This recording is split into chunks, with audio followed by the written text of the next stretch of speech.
Após ser adiada na semana passada, a previsão agora é de que a PEC emergencial seja votada no Senado nesta quarta. Mas as discussões em plenário começam um dia antes, com a leitura do novo parecer. Sob forte pressão e para evitar uma derrota, o relator Márcio Bittar decidiu retirar do projeto o ponto que acaba com os pisos para gastos em saúde e educação de estados e municípios. A ideia do governo é pagar 4 parcelas de R$ 250 cada a partir do mês que vem. Mas a medida ainda precisa da aprovação do Congresso. O texto prevê uma série de regras fiscais e defende que o novo programa seja financiado com recursos de crédito extraordinário, permitindo que a despesa fique fora do teto de gastos. Ontem, em evento no Ceará, Jair Bolsonaro mandou recado aos governadores. O auxílio emergencial vem por mais alguns meses e daqui para frente, o governador que fechar seu estado, o governador que destrói emprego, ele é que deve bancar o auxílio emergencial. Representantes dos estados criticaram a campanha de Bolsonaro contra medidas restritivas. Entre eles, o governador do Ceará. Pelas redes sociais, Camilo Santana escreveu: continuaremos firmes, combatendo o negacionismo e lutando sempre pela vida. O governador do Maranhão também reagiu.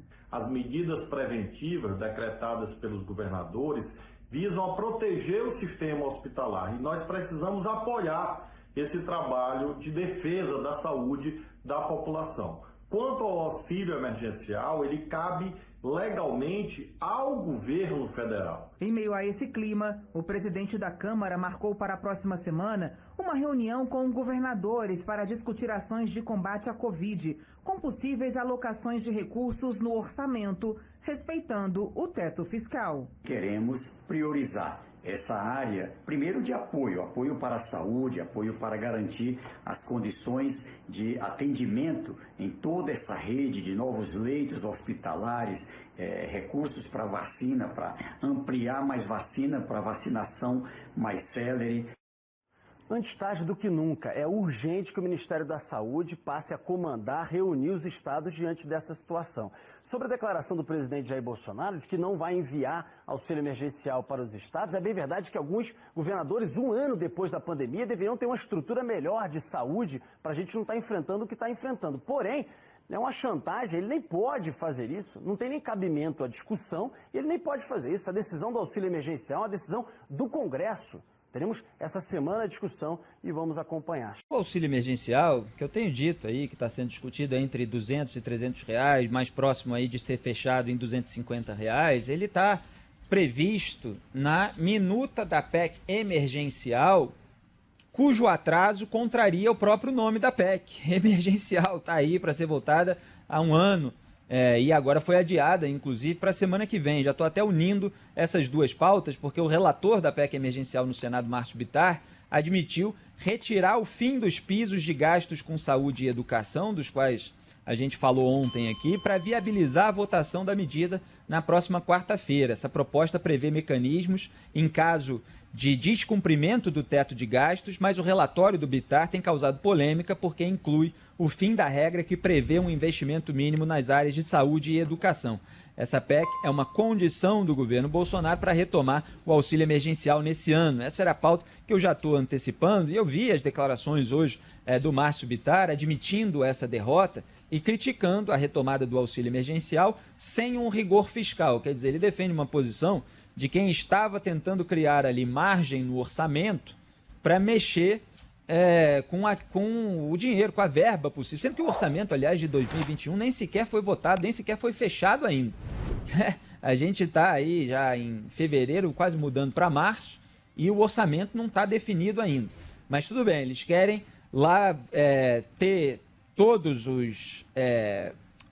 as vinculações, né, com esses mínimos previstos na área de educação e saúde, e isso gera um turbilhão, né, porque todos aquelas entidades ligadas, principalmente à área da educação, e todos aqueles políticos que defendem essas bandeiras de maneira condizente, coerente, etc., ou de maneira oportunista mesmo, eles querem garantir um mínimo, porque senão os parlamentares vão decidir ano a ano, né, quanto que vai ser jogado para a área da educação, quanto vai ser jogado para a área da saúde, de acordo com outras disputas ali que existem para outras áreas dentro do orçamento. Então pode ser que se diminua de acordo com aquilo que estava previsto. Aí só de aventar essa hipótese já há uma grande reação e aí a PEC emergencial vai sendo adiada. E o auxílio emergencial entra nessa leva de adiamento. E o presidente Jair Bolsonaro está aí falando em alguns meses de conseguir retomar a economia, etc. E aí eu volto para o assunto anterior.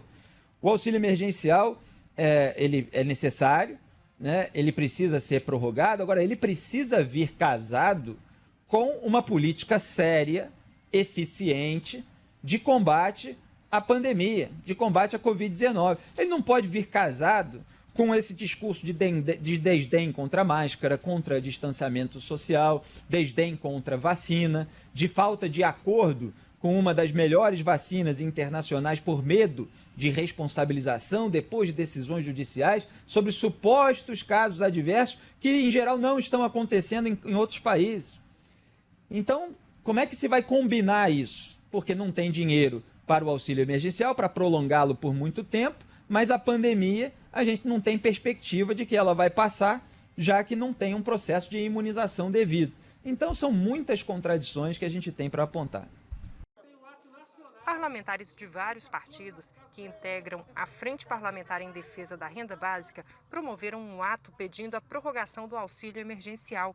O benefício foi pago até dezembro, mas de acordo com os deputados e senadores, enquanto durar a pandemia, é preciso garantir uma renda mínima para a população mais vulnerável. Essa é a pauta prioritária do Congresso Nacional e nós vamos trabalhar dia e noite pela prorrogação do auxílio, pela ampliação do Bolsa Família.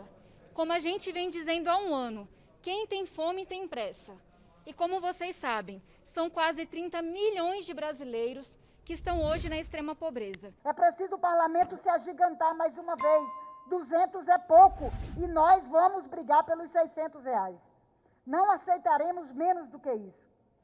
E mais, vamos retomar a luta das mulheres da bancada feminina aqui, atendendo os movimentos sociais, para que as mulheres tenham valor dobrado, da mesma forma como nós conquistamos. Mas é preciso a gente ter essa unidade em todo o parlamento para garantir os R$600 já. O ato em defesa da prorrogação do auxílio emergencial ainda teve a participação de entidades da sociedade civil.